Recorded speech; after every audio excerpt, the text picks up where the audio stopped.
ఓం శాంతి 24/12/1984 అవ్యక్త బాప్దాదా యొక్క మధుర మహావాక్యాలు. ఈశ్వరీయ స్నేహం యొక్క మహత్యం. ఈరోజు స్నేహ సాగరుడు తన స్నేహి ఛాత్రకులైన పిల్లలను కలుసుకునేందుకు వచ్చారు. అనేక జన్మల నుండి సత్యమైన ఈ అవినాశి ఈశ్వరీయ స్నేహం కొరకు దప్పికగొని ఉన్నారు. జన్మ జన్మల నుండి దాహంతో ఉన్న ఛాత్రకాత్మలకు ఇప్పుడు సత్యమైన స్నేహం, అవినాశి స్నేహం అనుభవం అవుతుంది. భక్త ఆత్మలుగా అయిన కారణంగా పిల్లలైన మీరందరూ స్నేహానికి బికారులుగా అయ్యారు. ఇప్పుడు తండ్రి బికారీల నుండి స్నేహ సాగరుడి వారసత్వానికి అధికారిగా చేస్తున్నారు. అనుభవం ఆధారంతో అందరి హృదయాల నుండి ఈశ్వరీయ స్నేహము మా జన్మసిద్ధ అధికారము అని ఈ శబ్దం స్వతహాగానే వెలువడుతూ ఉంది. కావున బికార్ల నుండి అధికారులుగా అయ్యారు. విశ్వంలో ప్రతి ఆత్మకు జీవితంలో అవసరమైనవి స్నేహం. స్నేహం లేకుంటే జీవితం నీరసంగా అనుభవం అవుతుంది. ఈ ప్రేమ ఎంత ఉన్నతమైనది అంటే ఈ రోజుల్లో సాధారణ మానవులు ప్రేమను భగవంతుడిగా అంగీకరిస్తున్నారు. ప్రేమయే పరమాత్మ లేక ప్రేమ అంటేనే పరమాత్మ అంటున్నారు. కనుక భగవంతుని ఎంత ఉన్నతంగా అంగీకరిస్తారో స్నేహం కూడా అంత ఉన్నతమైనది. అందువలన భగవంతుడిని స్నేహము లేక ప్రేమని అంటారు. ఇలా ఎందుకు అంటారో అనుభవం లేదు.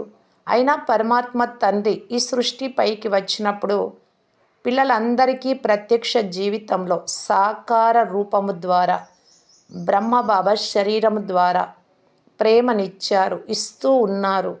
అనుభవం లేనప్పుడు కూడా స్నేహమే పరమాత్మ, ప్రేమే పరమాత్మ అని భావించేవారు. కనుక పరమాత్మ తండ్రి ఇచ్చిన మొదటి బహుమతి ప్రేమ. ప్రేమనే మీ అందరికీ బ్రాహ్మణ జన్మనిచ్చింది. ఈ ప్రేమ పాలనయే మీ అందరినీ ఈశ్వరీయ సేవకు యోగ్యంగా చేసింది. ప్రేమనే సహజ యోగిగా, కర్మయోగిగా, స్వతహా యోగిగా చేసింది. ప్రేమ హద్దు త్యాగాన్ని భాగ్యంగా అనుభవం చేయించింది. ఏది త్యాగం చేసినా అది మా భాగ్యం కొరకు అని. త్యాగం కాదు, మేమేం వదిలిపెట్టడం లేదు, భాగ్యము అని అనుభవం చేయించింది. ఈ అనుభవం చేయించింది సత్యమైన భగవంతుడి ప్రేమే కదా. ఈ ప్రేమకు ఆధారంతోనే, ఈ ప్రేమ లేక స్నేహం ఆధారంతోనే ఎలాంటి తుఫానునైనా ఈశ్వరీయ కానుకగా అనుభవం చేసుకుంటారు.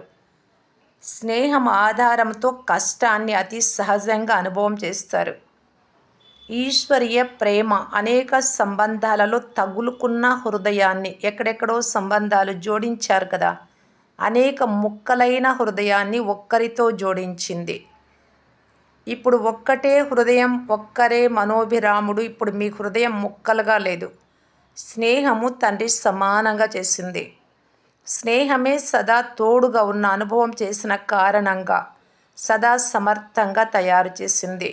ఈ ప్రేమనే యుగాన్ని పరివర్తన చేసింది.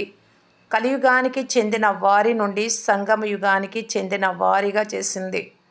ఈ ప్రేమనే దుఃఖము, బాధల ప్రపంచాన్ని సుఖశాంతుల, సంతోషాల ప్రపంచంలోకి పరివర్తన చేసింది. ఈశ్వరీయ ప్రేమకింత మహత్వం ఉంది. ఎవరైతే మహత్వాన్ని తెలుసుకుంటారో వారు మహాన్గా అవుతారు. ఇలా మహాన్ అయ్యారు కదా. అన్నిటికంటే సహజ పురుషార్థం కూడా ఇదే. ప్రేమలో సదా ఇమిడిపోయి ఉండండి. లౌలీనాత్మకు ఎప్పుడూ స్వప్నంలో కూడా మాయా ప్రభావము పడజాలదు. ఎందుకంటే లౌలీన్ స్థితి మాయా ప్రూఫ్ స్థితి. కావున స్నేహంలో ఉండడం సులభం కదా. స్నేహం చూడండి అందరినీ మధువన్ నివాసులుగా చేసింది.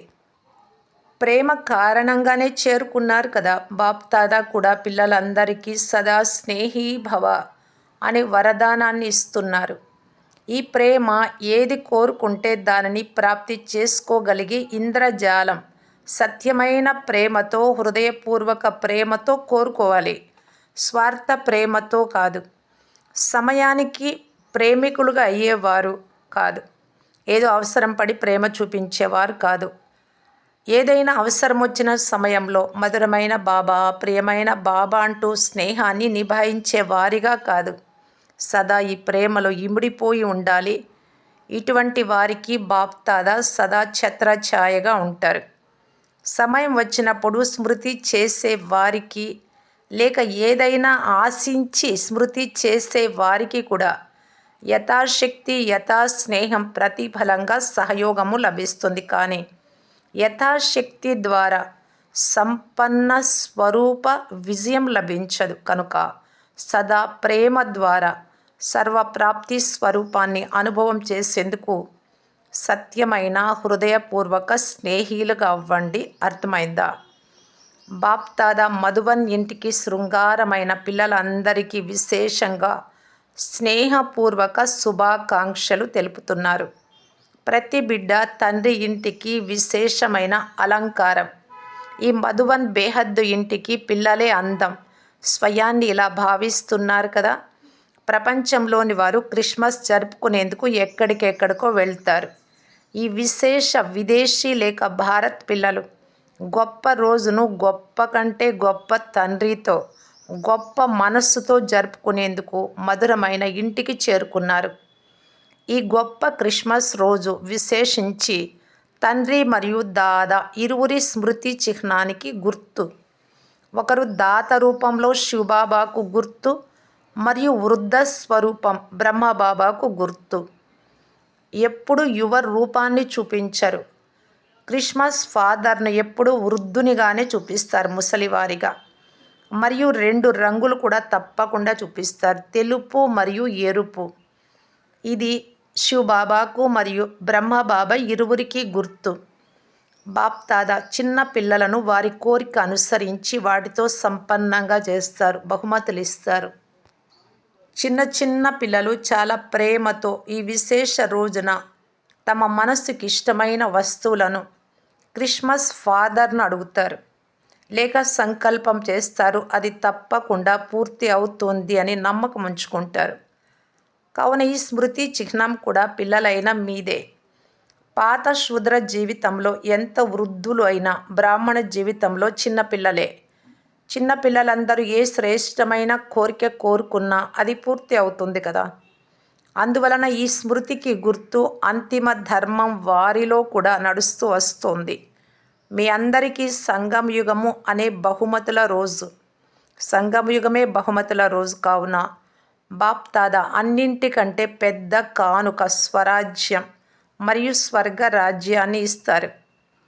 దీనిలో ప్రాప్తించని వస్తువు ఏది ఉండదు. సర్వప్రాప్తి స్వరూపులుగా అవుతారు. కావున గొప్ప రోజును జరుపుకునేవారు గొప్ప మనస్సు కలవారు, విశ్వానికి ఇచ్చేవారు కనుక పెద్ద మనస్సు కలవారే అవుతారు కదా. కావున అందరికీ సంగమయుగి గొప్ప రోజున గొప్ప మనసుతో గొప్ప కంటే గొప్పగా బాప్దాదా శుభాకాంక్షలు తెలుపుతున్నారు. వారు 12 గంటల తర్వాత జరుపుకుంటారు. మీ నెంబర్ అందరికంటే ముందు ఉంది కదా. కావున మొదట మీరు జరుపుకుంటూ ఉన్నారు, తర్వాత ప్రపంచంలోని వారు జరుపుకుంటారు.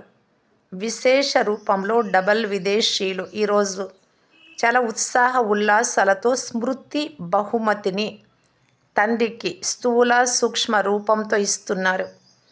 బాప్దాదా కూడా డబల్ విదేశీ పిల్లలందరికీ ఈ స్నేహ కానుకకు బదులుగా 16 రెట్లు సదా స్నేహిగా తోడుగా ఉంటారు. సదా స్నేహ సాగరంలో ఇమిడిపోయి లవ్లీన్ స్థితిని అనుభవం చేస్తారు. ఇలాంటి వరదానంతో నిండిన స్మృతి మరియు అమర ప్రేమను బదులుగా బహుమతినిస్తున్నారు.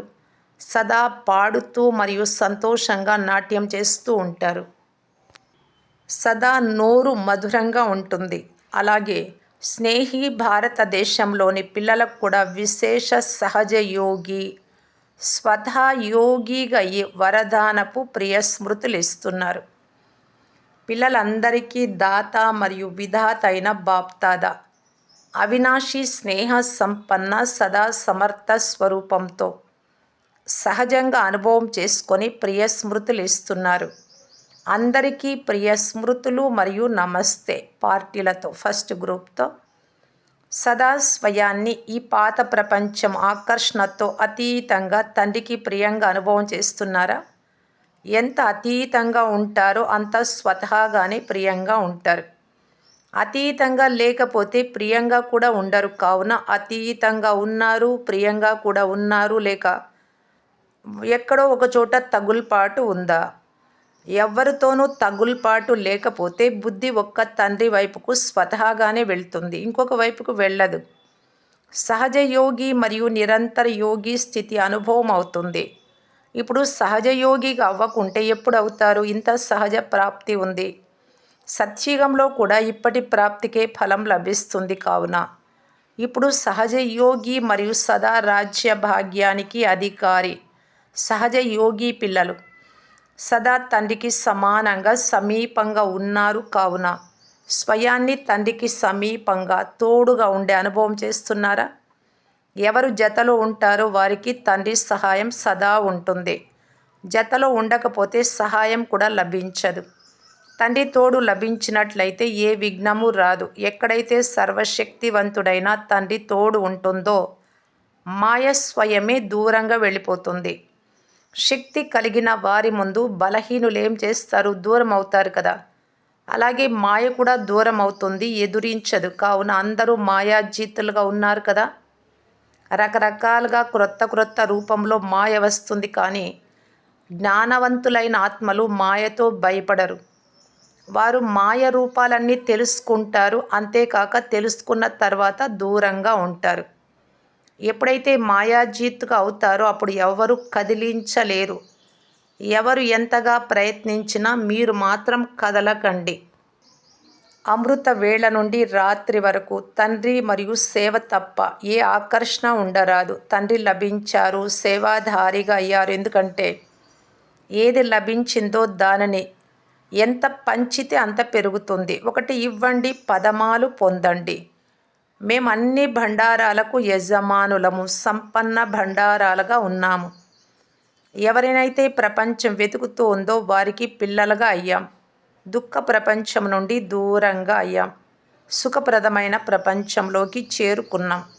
సదా సుఖ సాగరంలో ఓలలాడుతూ అందరినీ సుఖ ఖజానాతో ఇలా సంపన్నంగా చేయండి. అచ్చా. ఓం శాంతి.